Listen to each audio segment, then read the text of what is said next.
नमस्कार किसान भाइयों, स्वागत है आपका आपके अपने सबसे भरोसेमंद चैनल टेक्निकल एग्रीकल्चर में। किसान भाइयों, आज का यह वीडियो आपके खेती के जीवन का सबसे महत्वपूर्ण वीडियो साबित होने वाला है। आज हम एक ऐसे विषय पर बात करेंगे जिसने देश के लाखों किसानों की रातों की नींद हराम कर रखी है। हम जब भी खेत में जाते हैं तो अपनी फसल को हरे भरे रूप में देखना चाहते हैं, लेकिन क्या होता है जब अचानक आपकी फसल की पत्तियां मुड़ने लगती हैं? क्या होता है जब पौधा बढ़ना बंद कर देता है और फल टेढ़े मेढ़े होने लगते हैं? हम बाजार भागते हैं, हजारों रुपए की दवाइयां लाते हैं, दुकानदार के कहने पर स्प्रे करते हैं, लेकिन नतीजा क्या मिलता है? शून्य। आखिर ऐसा क्यों होता है? क्यों महंगी से महंगी दवाइयां फेल हो रही हैं? क्या दवाइयां खराब हैं या हमारी पहचान गलत है? आज के इस विशेष एपिसोड में हम खेती के सबसे छोटे लेकिन सबसे विनाशकारी दुश्मन की पूरी जन्म कुंडली खोलेंगे। इसका नाम है माइट, जिसे हम साधारण भाषा में मकड़ी, लाल मकड़ी, पीली मकड़ी या फिर कुछ इलाकों में चुरड़ा मुरड़ा भी कहते हैं। आपके इलाके में क्या बोलते हैं कमेंट करो। अगले कुछ मिनट में हम इस दुश्मन के हर एक राज से पर्दा उठाएंगे। हम जानेंगे कि यह खेत में कहां से आती है, यह कैसे अपनी जनसंख्या को बम की तरह बढ़ाती है और वो कौन से वैज्ञानिक तरीके हैं जिनसे इसे जड़ से खत्म किया जा सकता है। अगर आप मिर्च, टमाटर, बैंगन, भिंडी, पपीता या गुलाब की खेती करते हैं तो आज का यह वीडियो आपके लिए किसी वरदान से कम नहीं होगा। तो चलिए शुरू करते हैं इस ज्ञान के महासागर को और जानते हैं माइट का पूरा सच। सबसे पहले हमें अपने दुश्मन को पहचानना होगा। अक्सर किसान भाई एक बहुत बड़ी गलती करते हैं। वे माइट को भी एक साधारण कीड़ा समझ लेते हैं, लेकिन विज्ञान कहता है कि माइट कोई कीड़ा नहीं है। यह बात आपको अजीब लग सकती है, लेकिन यह सच है। कुदरत ने कीड़ों को 6 पैर दिए हैं, जैसे इल्ली, मच्छर या माहू, लेकिन माइट के 8 पैर होते हैं। यह कीड़ों के परिवार से नहीं बल्कि बिच्छू और मकड़ी के परिवार से आती है। अब आप सोचेंगे कि इससे हमें क्या फर्क पड़ता है? किसान भाइयों, फर्क पड़ता है, बहुत बड़ा फर्क पड़ता है। जब हम खेत में इमिडाक्लोप्रिड या थायोमेथॉक्सम जैसी दवाइयां डालते हैं तो वे कीड़ों के नर्वस सिस्टम पर काम करती हैं, लेकिन माइट का शरीर अलग बनावट का होता है। उन पर इन दवाइयों का असर नहीं होता, बल्कि कई बार तो यह देखा गया है कि गलत दवा छिड़कने से माइट मरती नहीं, बल्कि उसे गुस्सा आ जाता है और वो अपनी अंडे देने की क्षमता को बढ़ा देती है। इसे हम रिसर्जेंस कहते हैं। इसीलिए माइट को मारने के लिए हमें एक्रिसाइड यानी मकड़ी नाशक दवाओं की जरूरत होती है। अब जरा सोचिए, यह इतनी खतरनाक क्यों है? इसका जवाब इसके जीवन चक्र में छिपा है। माइट को गर्मी और सूखा मौसम बहुत पसंद है।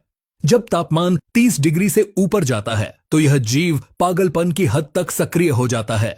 एक सामान्य इल्ली को अंडा से तितली बनने में 25 से 30 दिन लगते हैं, लेकिन माइट अपना पूरा जीवन चक्र मात्र 3 से 5 दिनों में पूरा कर लेती है। जी हां, आपने सही सुना, सिर्फ 5 दिन। आज जो अंडा है वो 5 दिन बाद वयस्क बनकर खुद अंडे दे रहा होगा। एक मादा माइट अपने छोटे से जीवन में 100 से लेकर 150 अंडे देती है। अब आप गणित लगाइए। अगर आपके खेत में आज केवल 10 मकड़ियां हैं और आपने उन पर ध्यान नहीं दिया तो अगले 10 दिनों में उनकी संख्या लाखों में पहुंच जाएगी। यह किसी परमाणु विस्फोट से कम नहीं है। इनके हमले के तरीके को समझना भी बहुत जरूरी है। माइट के मुंह में सुई जैसे नुकीले डंक होते हैं। यह पत्ती की निचली सतह पर बैठती है और वहां से पत्ती की कोशिकाओं को खुरच खुरच कर उसका रस पी जाती है। जैसे ही यह रस पीती है, पत्ती में मौजूद क्लोरोफिल यानी वो हरा पदार्थ जो भोजन बनाता है, वो खत्म होने लगता है। अब हम बात करते हैं पहचान की। खेत में खड़े होकर आप कैसे तय करेंगे कि आपकी फसल में माइट है या थ्रिप्स? क्योंकि दोनों के लक्षण काफी मिलते जुलते हैं। यहां मैं आपको एक बहुत ही पुराना और सटीक फार्मूला बताता हूं। इसे हम थंब रूल कहते हैं। अपनी फसल के पास जाइए और मुड़ी हुई पत्तियों को गौर से देखिए। अगर पत्तियां ऊपर की तरफ मुड़ रही हैं, जैसे आसमान की तरफ कटोरा बना हो, तो समझ लीजिए यह थ्रिप्स का हमला है। लेकिन अगर पत्तियां नीचे की तरफ मुड़ रही हैं, जैसे उल्टी नाव हो, तो यह 90% माइट यानी मकड़ी का हमला है। इसे डाउनवर्ड कर्लिंग कहते हैं। इसके अलावा पत्तियों का रंग भी बहुत कुछ बोलता है। अगर माइट का हमला ज्यादा है तो पत्तियां पीली नहीं पड़ेगी, बल्कि उनका रंग तांबे जैसा या ईंट जैसा लाल हो जाएगा, जिसे अंग्रेजी में ब्रॉन्जिंग कहते हैं। अगर आप ध्यान से देखेंगे तो आपको पत्तों पर बारीक जाले भी दिखाई दे सकते हैं। माइट इन जालों के अंदर छुपकर रहती है ताकि कोई भी दवा उस तक आसानी से न पहुंच सके। मिर्च की फसल में तो यह पत्तों को इतना कड़क बना देती है कि छूने पर पत्ता प्लास्टिक जैसा लगता है और मुट्ठी में भींचने पर पापड़ की तरह टूट जाता है। एक और घरेलू टेस्ट आप कर सकते हैं। एक सफेद कागज का टुकड़ा लें, उसे पौधे के नीचे रखें और ऊपर से पत्तों को जोर से झाड़ें। फिर उस कागज को ध्यान से देखें। अगर आपको कागज पर धूल के कण जैसे छोटे छोटे लाल या पीले बिंदु इधर उधर भागते हुए दिखाई दें, तो कंफर्म हो जाइए कि आपके खेत में रेड स्पाइडर माइट का कब्जा हो चुका है। किसान भाइयों, अब हम वीडियो के सबसे गंभीर हिस्से में प्रवेश कर रहे हैं। इसका इलाज क्या है? बाजार में सैकड़ों दवाइयां हैं, लेकिन कौन सी दवा कब डालनी है, यह जानना ही असली हुनर है। हम इलाज को 3 स्तरों में बांटेंगे। पहला स्तर है जैविक और सस्ता उपाय, दूसरा स्तर है मध्यम रासायनिक उपाय और तीसरा स्तर है ब्रह्मास्त्र, यानी वो दवाइयां जो तब काम आती हैं जब सब कुछ फेल हो जाए। शुरुआत करते हैं स्तर 1 से। अगर आप चाहते हैं कि आपके खेत में माइट आए ही नहीं या बहुत कम आए, तो आपको सल्फर का प्रयोग करना चाहिए। सल्फर, जिसे हम गंधक भी कहते हैं, यह कुदरत का दिया हुआ एक अनमोल तोहफा है। सल्फर एक खाद भी है, एक फंगीसाइड भी है और एक बेहतरीन माइटिसाइड भी है। 80% DDG फॉर्मुलेशन वाला सल्फर 2.5 से 3 ग्राम प्रति लीटर पानी के हिसाब से मिलाकर स्प्रे करें। सल्फर की गंध से और उसके कांटेक्ट एक्शन से माइट दूर भागती है और मर भी जाती है। लेकिन यहां एक सावधानी बहुत जरूरी है। अगर तापमान 35 डिग्री से ज्यादा है और धूप बहुत तेज है, तो सल्फर का स्प्रे न करें, वरना आपकी कोमल पत्तियां जल सकती हैं। हमेशा शाम के समय ही इसका प्रयोग करें। इसके साथ ही नीम तेल का महत्व कम मत समझिए। अगर आप 10,000 ppm वाला नीम तेल 2 मिलीलीटर प्रति लीटर पानी के हिसाब से हर 15 दिन में छिड़कते हैं, तो माइट की प्रजनन क्षमता खत्म हो जाती है। नीम तेल माइट के पेट में जाकर उसकी भूख खत्म कर देता है और वो भूखी रहकर मर जाती है। अब चलते हैं स्तर 2 की तरफ। अगर आपके खेत में 5 से 10% पौधों पर लक्षण दिख रहे हैं, तो आपको केमिकल कंट्रोल पर जाना होगा। यहां सबसे पुरानी और भरोसेमंद दवा है प्रोपरजीट। बाजार में यह ओमाइट, सिम्बा या अन्य नामों से मिलती है। इसमें प्रोपरजीट 57% EC होता है। इसकी डोज 2 से 3 मिलीलीटर प्रति लीटर पानी है। यह दवा गैस बनाकर और छूने से माइट को मारती है। इसकी तीखी गंध से माइट में खलबली मच जाती है। दूसरी बेहतरीन दवा है फेनाजाक्विन 10%, जिसे आप मैजिस्टर के नाम से जानते हैं। यह दवा माइट के अंडों पर भी असर करती है और वयस्कों पर भी। इसकी डोज 2 मिलीलीटर प्रति लीटर पानी है। यह एक बहुत ही अच्छा नॉकडाउन एक्शन देती है, यानी स्प्रे के कुछ ही घंटों में आपको मरी हुई मकड़ियां दिख सकती हैं। तीसरी दवा इस श्रेणी में आती है डायफेनथ्यूरॉन 50%, जिसे किसान भाई पेगासस के नाम से जानते हैं। यह दवा एक तीर से कई निशाने लगाती है। यह माइट को मारती है, एफिड को मारती है और व्हाइट फ्लाई को भी मारती है। यह दवा भाप बनकर यानी वेपर एक्शन से काम करती है, इसलिए इसे तब डालें जब थोड़ी धूप खिली हो, ताकि इसकी गैस अच्छे से बन सके और पत्ते के नीचे छुपी मकड़ी तक पहुंच सके। इसकी मात्रा 1 ग्राम प्रति लीटर पानी रखनी चाहिए। अब बात करते हैं स्तर 3 की, जिसे हम ब्रह्मास्त्र कहते हैं। कई बार ऐसा होता है कि हम ओमाइट भी डालते हैं, पेगासस भी डालते हैं, लेकिन मकड़ी नहीं मरती। पत्तियां अभी भी मुड़ी हुई हैं। इसका मतलब है कि माइट ने उन दवाओं के खिलाफ अपनी ताकत बढ़ा ली है। अब हमें ऐसी दवा चाहिए जो नए तरीके से काम करे। यहां सबसे पहला नाम आता है स्पाइरोमेसिफेन का, जिसे पूरी दुनिया ओबेरॉन के नाम से जानती है। यह दवा बायर कंपनी की एक खोज है। यह दवा माइट के शरीर में वसा यानी फैट बनने की प्रक्रिया को रोक देती है। अब आप सोचिए, अगर किसी जीव के शरीर में फैट बनना बंद हो जाए तो वो जिंदा कैसे रहेगा?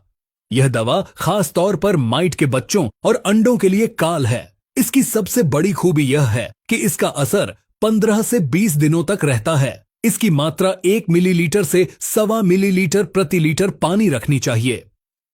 अगला ब्रह्मास्त्र है क्लोरफेनापायर। यह दवा माइट की कोशिकाओं के अंदर जाकर उसकी ऊर्जा बनाने वाली मशीन को बंद कर देती है। माइट बिना ऊर्जा के लकवाग्रस्त हो जाती है और मर जाती है। बाजार में यह इंट्रेपिड या फैंटम के नाम से मिलती है। इसकी डोज 1.5 से 2 मिलीलीटर प्रति लीटर पानी है। एक और बहुत ही आधुनिक दवा है स्पाइरोटेट्रामैट, जिसे हम मोवेंटो कहते हैं। यह एक 2 वे सिस्टमिक दवा है। मतलब अगर आप इसे पौधे के ऊपर के पत्तों पर स्प्रे करेंगे तो यह पौधे के रस में घुलकर नीचे की जड़ों तक जाएगी, और अगर नीचे स्प्रे करेंगे तो ऊपर तक आएगी। माइट पौधे के किसी भी कोने में छुपी हो, यह दवा उसे ढूंढ कर मारती है। इसका इस्तेमाल तब करें जब फसल की कीमत अच्छी मिलने वाली हो, क्योंकि यह थोड़ी महंगी दवा है। लेकिन किसान भाइयों, रुकिए, सिर्फ महंगी दवा खरीद लेने से माइट नहीं मरेगी। मैंने कई किसानों को देखा है जो 2000 रुपए की दवा लाते हैं, लेकिन फिर भी रिजल्ट नहीं मिलता। क्यों? क्योंकि स्प्रे करने का तरीका गलत होता है। तो सही तरीका क्या है, समझिए। पहला, पानी की मात्रा। कंजूसी बिल्कुल न करें। 1 एकड़ में कम से कम 150 से 200 लीटर पानी का इस्तेमाल करें। पौधा दवा से नहलाना चाहिए। दूसरा, सही नोजल। हमेशा होलोकोन नोजल का प्रयोग करें, जिससे दवा की बिल्कुल बारीक धुंध बने। जितनी बारीक बूंद होगी वो हवा में तैरते हुए पत्ते के नीचे तक पहुंचेगी। तीसरा और सबसे महत्वपूर्ण, सिलिकॉन स्प्रेडर, जिसे हम चिप को कहते हैं। अच्छी क्वालिटी का सिलिकॉन चिप को दवा को पत्तियों पर फैलाता है, और सबसे बड़ी बात, यह माइट के जाले को गला देता है। जब जाला गल जाता है तभी दवा माइट के शरीर को छू पाती है। बिना सिलिकॉन के माइट को मारना लगभग नामुमकिन है। इसके अलावा एक विशेष सलाह, कभी भी एक ही दवा को बार बार लगातार स्प्रे न करें। अगर आपने पहली बार ओबेरॉन डाला है तो अगली बार प्रॉपरजीट डालें और तीसरी बार फेनाजाक्विन डालें। दवाओं को बदल बदल कर डालने से माइट को संभलने का मौका नहीं मिलता और वो रेजिस्टेंस पावर नहीं बना पाती। वीडियो के अंत में मैं आपको एक देसी फार्मूला भी बताना चाहता हूं जो आप घर पर बना सकते हैं। अगर आप ऑर्गेनिक खेती करते हैं तो आप दशपर्णी अर्क का उपयोग करें। 10 प्रकार के कड़वे पत्तों को सड़ाकर बनाया गया यह अर्क इतना कड़वा होता है कि कोई भी माइट या रस चूसने वाला कीड़ा पौधे के पास भटकना भी पसंद नहीं करता। तो किसान भाइयों, यह थी माइट की पूरी दास्तान। यह एक छोटा सा जीव है, लेकिन अगर इसे नजरअंदाज किया जाए तो यह राजा को भी रंक बना सकता है। हमें उम्मीद है कि इस वीडियो में दी गई गहरी और वैज्ञानिक जानकारी से आपको अपनी खेती में बहुत मदद मिलेगी। याद रखिए, सही समय पर सही पहचान और सही दवा ही सफलता की कुंजी है। इस प्रकार की जानकारी हम फेसबुक पेज और इंस्टाग्राम पर भी डालते हैं, तो वहां पर भी हमें फॉलो कर लीजिए, लिंक नीचे है। अगर आपके मन में अभी भी कोई सवाल है या आप चाहते हैं कि हम किसी और बीमारी पर इतनी ही विस्तृत वीडियो बनाएं, तो कमेंट बॉक्स में जरूर लिखें। हम आपके हर कमेंट को पढ़ते हैं। इस वीडियो को अपने साथी किसान भाइयों के व्हाट्सएप ग्रुप में जरूर शेयर करें, क्योंकि ज्ञान बांटने से ही बढ़ता है। चैनल को सब्सक्राइब करना न भूलें। मिलते हैं बहुत जल्द एक और बेहतरीन जानकारी के साथ। तब तक के लिए अपने खेतों का ख्याल रखें, स्वस्थ रहें, मस्त रहें। जय जवान, जय किसान।